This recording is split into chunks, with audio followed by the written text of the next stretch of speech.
What's up, everybody? Disco Demonic Hydrophonic. I'm remaking the video for my anxiety attacks because that one was like 20 minutes long, and it was I got annoyed by listening to myself fucking talk about shit. Even though there were some good points, I kind of fucking was like an old man talking. All right, so this video is about anxiety attacks and what I did in order to conquer my anxiety and take control of my life and myself. Okay, so. And this is, so first there's a few techniques that I used. Now I guess first of all I'll cover like immediate techniques, things that you can do if you start having a panic attack and you want to avoid drugs and alcohol. In my experience, drugs and alcohol can work immediately for a while, but after a while your body and mind get used to it, and then it's like it becomes worse later. Like you become dependent upon these chemicals, and then eventually alcohol didn't even work for me. I could be drunk and I would still have a panic attack. The main thing about alcohol, what it would do was it would make me not think about the panic attacks, which is something that I developed, a technique that I developed later on. Whenever, and I think I just developed that technique. It wasn't like because I noticed it or anything. So one of the main techniques, now two techniques are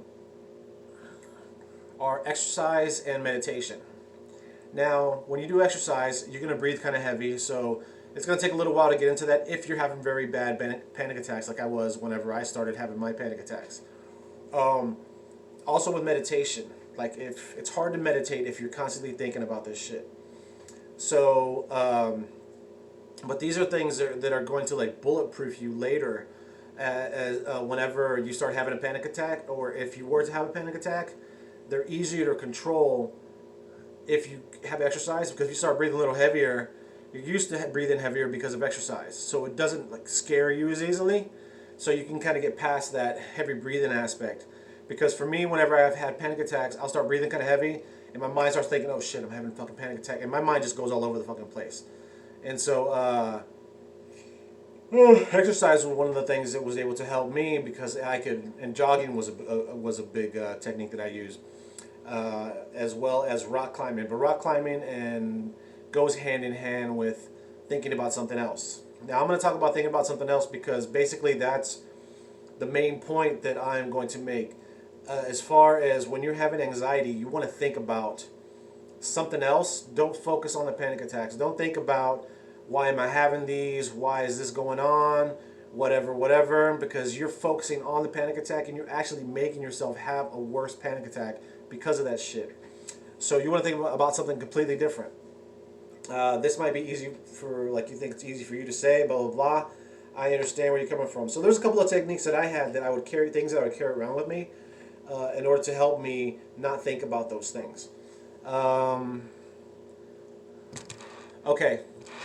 One of them is not this particular one, but you get some mala beads.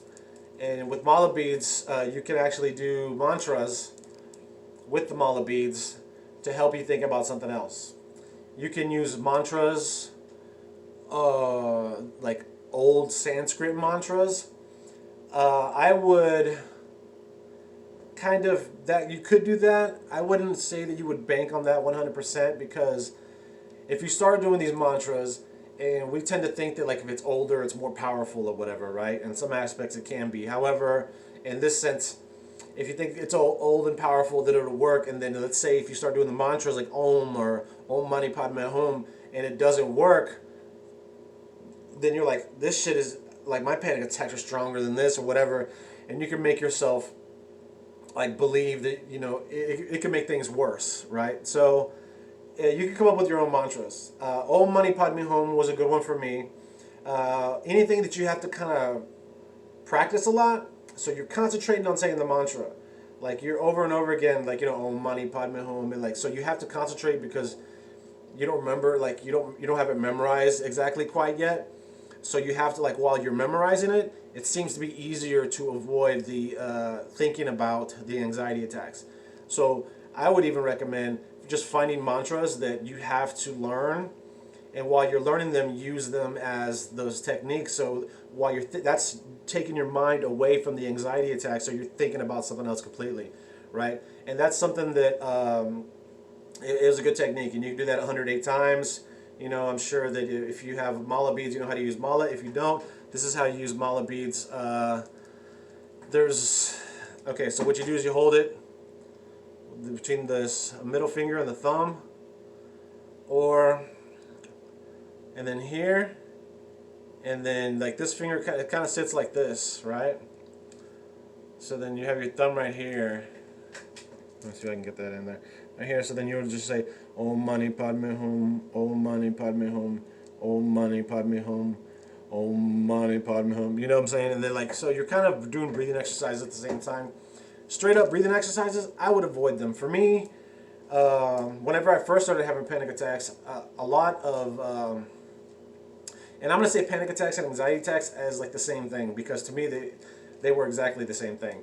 So when I was having them, at first when I tried to beat it, I went on YouTube and just tried to find videos on how to overcome the panic attacks. And one of the things was that I found mainly at that point in time, where there wasn't a lot of stuff, and the main stuff I found were breathing exercises. Everybody's like, oh, just do breathing exercises, just do breathing exercises. But the thing is, when you're doing breathing exercises and you're having a panic attack and you're breathing heavier, thinking about your breathing is thinking about, it kind of adds to the panic attack, right? So this did not work for me at all. It made everything worse. So those are things that did not help me, like, at all. So not thinking about it is something that's, like, we're going to go back to that.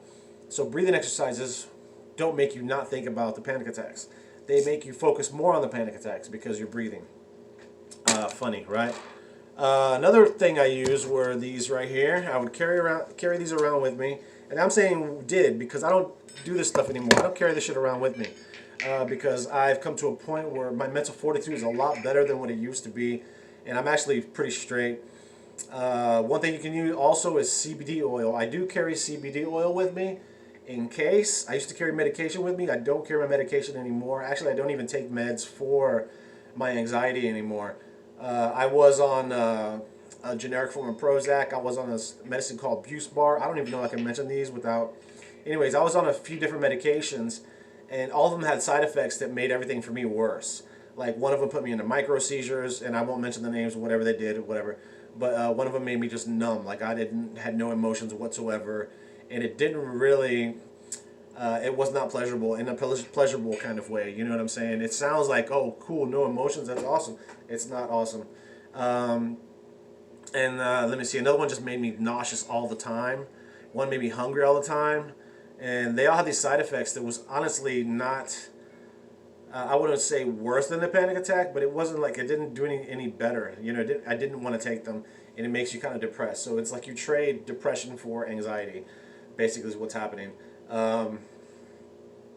So these are the wind chime balls. It's another thing that I would use. And I remember I had an anxiety attack in a Walmart, and I pulled these out and I just started working with them. And if, in the beginning, let's say if you're right-handed, and then you start doing the easiest way, and you get to a pretty good rhythm, after that, it's kind of the same thing with the mala beads. You want to do it to where you're thinking about something else, where you have to concentrate on something else.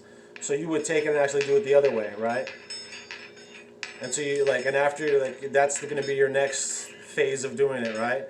And then after you become really good at that, then maybe go to your left hand, and then your left hand, right? And then after you become good at that, you want to go to do the other way, you know, just whatever. So that's kind of the way you want to do it. And then if you get really, really good, then I was actually, these are kind of greasy right now, but there was a point where I could I was holding them, and I would clean them off first so they wouldn't be so greasy. And let me see if I can do it right here. I don't know. But I would hold it like this to where I had to hold them, and it was, these are kind of big actually. I think I had the smaller ones. Got some big balls. So yeah, like this, and then, but yeah, I can't do it right now. I think the other ones were smaller. But it's like, you can use golf balls. You can go get some marbles that are kind of big, and you hold it like that, and so you're constantly holding them. And it's kind of like almost maybe even like holding a coin where you flip between your fingers would help. Maybe that's something you can do. I never did that, but I don't see why you wouldn't be able to do that. That's wind chime balls. I got the Mala Bead mantras. I got the, oh, another thing you can do is daily affirmations. Daily affirmations by themselves or daily affirmations and mantras. And you don't want to talk about the anxiety attack. Let's say if you come up with you want to think of a mantra for your anxiety. It's like, I do not have anxiety, blah, blah, blah. Don't even, that's you thinking about the anxiety. Say I have strong mental fortitude or something like that. You know, like I have a strong mind, strong will, strong body, or some bullshit, something, anything like that. Something that you want to accomplish as opposed to something you're trying to get away from accomplishing. You know what I'm saying? So don't say like, I no longer have anxiety attacks. I don't think about anxiety anymore. I don't do that. That's a horrible mantra. A mantra would be like I mentioned before. I am strong mind. I have a peaceful heart. I think that's another one that I used. I have a peaceful heart. I have a peaceful mind. I have a peaceful soul, or whatever. That's another one. Or a strong mental, whatever you know you want to do, whatever works for you. Different words vibe different with different people, right? And so yeah, man. Hopefully. That helps some people out. This video's already a lot shorter than the other one. I covered more stuff, and so hopefully, man, I helped some people out, bro. But thank you for watching. Take it easy. Have a good night.